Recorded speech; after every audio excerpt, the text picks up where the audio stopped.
Supplies corporation దాదాపుగా 7 నెలలు ఈరోజు గడిచిపోతుంటే ఈ ప్రభుత్వం నిమ్మకు నీరెత్తినట్టుగా ఉన్నది. కనీసం చర్చలు కూడా జరపకుండా హమాలీ రేట్లు పెంచకుండా కాలయాపన చేస్తుంది.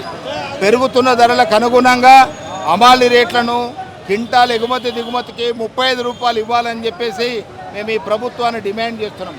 కనీసం ఈ ప్రభుత్వం చర్చలు జరపడానికి కూడా సిద్ధం లేకుండా ఈరోజు రెండోసారి పెద్ద ఎత్తున ధర్నా కార్యక్రమం చేస్తున్న అధికారులు ఎవరు అందుబాటులో లేకుండా పోవడంతో ఈరోజు కార్మికులు మరింత పెద్ద ఎత్తున ఆందోళనకు సిద్ధమైనటువంటి పరిస్థితి ఉన్నది. ఈ విధంగా చూస్తే మరి ప్రభుత్వం ఈ యొక్క హమాలీ కార్మికులకు ఒక సమగ్రమైనటువంటి చట్టం తీసుకురావాలని కూడా మేము ప్రభుత్వాలను డిమాండ్ చేస్తున్నాం. హమాలీ రేట్లు అదేవిధంగా ప్రావిడెంట్ ఫండ్ సౌకర్యం కల్పిస్తున్నారు, కానీ అందరికీ అనేక రకాల కొరీలు పెట్టి వారికి పెన్షన్ ఇవ్వకుండా రాకుండా అడ్డుపడుతున్నటువంటి విషయాన్ని కూడా మేము ప్రభుత్వానికి తెలియజేస్తున్నాం. అదేవిధంగా హమాలీ కార్మికులు పనిచేసే చోట సొంత గోడౌన్లు ఏర్పాటు చేయాలి. ఆ గోడౌన్లలో కనీస మౌలిక వసతులు మంచినీరు కానీ మరుగుదొడ్లు కానీ విశ్రాంతి గదులు కానీ ఏర్పాటు చేసి హమాలీ కార్మికులకు అండగా ఉండాల్సినటువంటి ప్రభుత్వం రాష్ట్రంలో ఉన్నటువంటి అన్ని గోడౌన్లలో విశ్రాంతి గదులు కట్టించాలని చెప్పి డిమాండ్ చేస్తున్నాం. అదేవిధంగా చాలా చోట్ల అద్దె గోడౌన్లలో మన యొక్క సివిల్ సప్లై గోడౌన్లు నిర్వహించబడుతున్నాయి. దాని ద్వారా ప్రభుత్వానికి నష్టం, ప్రభుత్వం అద్దె చెల్లిస్తుంది. సొంత గోడౌన్లు కట్టడం ద్వారా హమాలీల పనికి భద్రతతో పాటు ప్రభుత్వానికి కూడా ఆదా అవుతుందనేటువంటి విషయాన్ని మేము తెలియజేస్తూ సొంత గోడౌన్లు కట్టాలని చెప్పి డిమాండ్ చేస్తున్నాం. హమాలీ కార్మికులు పనిచేస్తున్నప్పుడు ప్రమాదాలు జరుగుతున్నాయి. వారికి ప్రమాద నష్టపరిహారం ఇవ్వాలి, వాళ్ళకి ఇన్సూరెన్స్ సౌకర్యాన్ని కల్పించాలని చెప్పి ఈ ప్రభుత్వాలను డిమాండ్ చేస్తూ అనేక దఫాలుగా పోరాటాలు ఉద్యమాలు చేసినాం.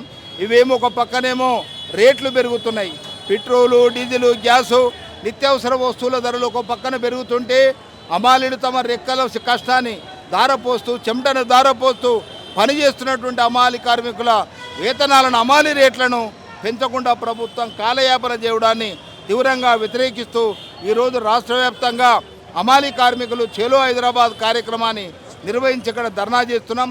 దాదాపుగా 500-600 మంది హమాలీ కార్మికులను పోలీసులు ఎక్కడికక్కడ అరెస్ట్ చేసి పోలీస్ స్టేషన్లో పెట్టినరు. గతంలో ఉన్న ప్రభుత్వం కంటే అధ్వానంగా ఈనాడు మరి రేవంత్ రెడ్డి ప్రభుత్వం వ్యవహరిస్తున్నది. గతంలో మరి చూస్తే అసెంబ్లీ సమావేశాల సందర్భంగా ఇందిరా పార్కు దగ్గర ధర్నాలు చేసుకున్నటువంటి అవకాశం ఉండే, కానీ ఈరోజు రేవంత్ రెడ్డి వచ్చిన తర్వాత అక్కడ ఇందిరా పార్క్ దగ్గర ధర్నాలు చేయకుండా పర్మిషన్లు ఇవ్వనందువల్ల ఈరోజు కార్మికులు ప్రజలు తమ యొక్క సమస్యల్ని ప్రభుత్వానికి ప్రజలకు తెలియజేసేటువంటి అవకాశం నుంచి దూరం చేయడాన్ని మేము తీవ్రంగా ఖండిస్తున్నాం. ఈ ప్రభుత్వ విధానం మారకపోతే హమాలీ కార్మికుల వేతనాలను పెంచేందుకు ముందు రాకపోతే 15 రోజుల్లోపు సమ్మెకు పోవడం జరుగుతుంది. ఈ సమ్మె చేసిన ప్రతిసారి కూడా సమ్మె చేయకుండా ఈ ప్రభుత్వం దిగి రావడం లేదు.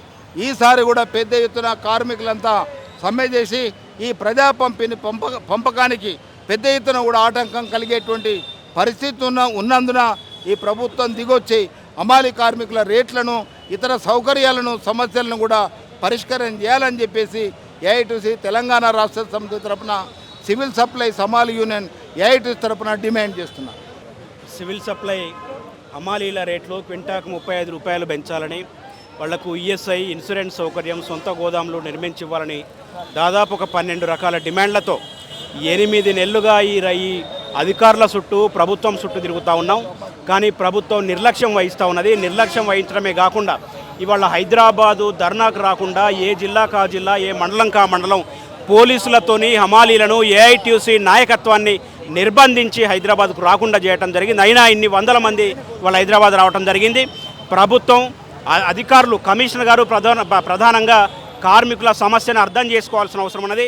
ఇప్పటికైనా ఆయన దిగొచ్చి ఇవాళ ఏదైతే మేము డిమాండ్ నోటీస్ ఆయనకి ఇచ్చినామో వాటన్నిటిని కూడా పరిష్కారం చేయాల్సిందిగా మేము ఏఐటీసీగా డిమాండ్ చేస్తూ ఉన్నాం. లేకపోతే కనుక ఖచ్చితంగా 15 రోజుల తర్వాత రాష్ట్ర వ్యాప్తంగా మొత్తం సివిల్ సప్లై కార్పొరేషన్ను బంద్ చేసి సమ్మె చేయడానికి కార్మికులు సిద్ధంగా ఉన్నారని తెలియజేస్తూ ఉన్నాం.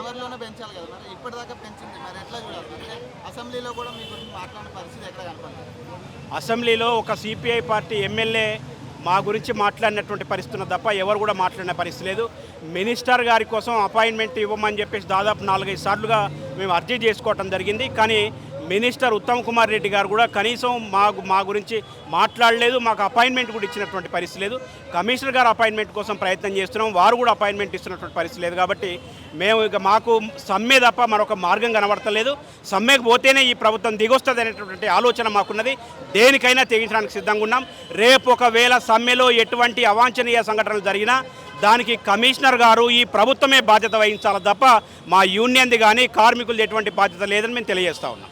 ఈరోజు తెలంగాణ వ్యాప్తంగా సివిల్ సప్లై కార్మికులు ఈ సివిల్ సప్లై ఆఫీస్ ముందు జరిగే ధర్నాకు మరి రాష్ట్ర వ్యాప్తంగా వచ్చినటువంటి కార్మికులను మరి ఎక్కడికక్కడ పోలీసు వాళ్ళు నిర్బంధం చేసి మరి పోలీస్ స్టేషన్లో పెట్టినటువంటి పరిస్థితి.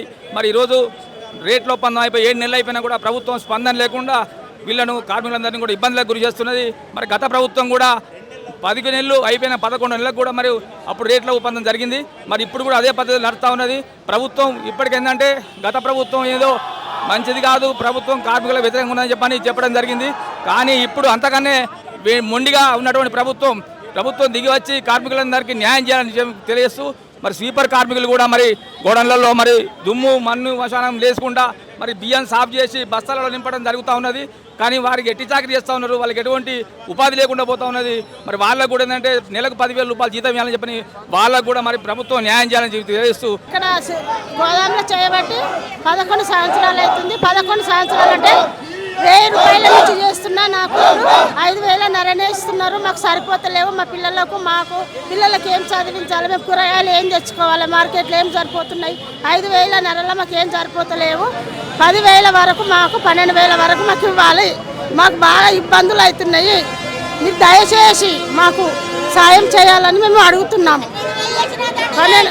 రోజు పొద్దున 9 గంటలకు పోయి 6 గంటల వరకు ఉండాలి. మస్తు పని వరకు బాగానే ఉంటున్నది, కానీ మాకు ఆదాయం సాల్తలేదు. మాకు ఆదాయం పెంచాలి అని మేము నమస్కారం చేసి మేము అడుగుతున్నాము.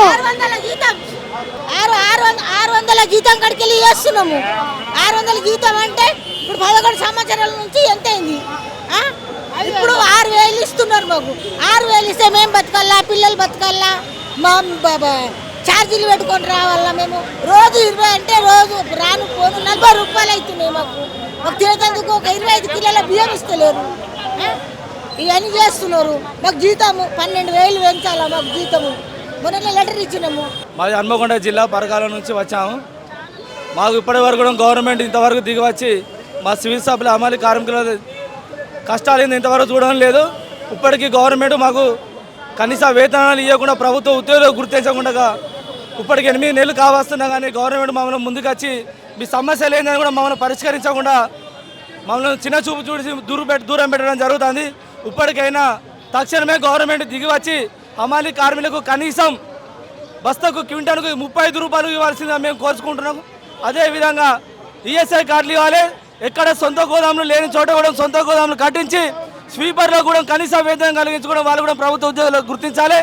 ఇప్పుడు కూడా మేము ఇదే విధంగా ప్రభుత్వం ఇదే మొండి వైఖరిగా ముందుకు చేస్తే కూడా సొంత గోదాంలో కూడా ఎగుమతి దిగుమతి బస్తా కూడా చేయలేకుండా కూడా మేము ఎన్ని వేల ప్రతి ఒక్క జిల్లా నుంచి ప్రతి ఒక్క గ్రామం నుంచి కూడా ఎగుమతి దిగుమతి చేయకుండా ప్రతి ఒక్క బస్తా ఆపడం జరుగుతుంది. ఇదే మొండి వైఖరి గవర్నమెంట్ దిగివచ్చి అమలు సమస్యలను పరిష్కరించాలని కోరుచున్నాం.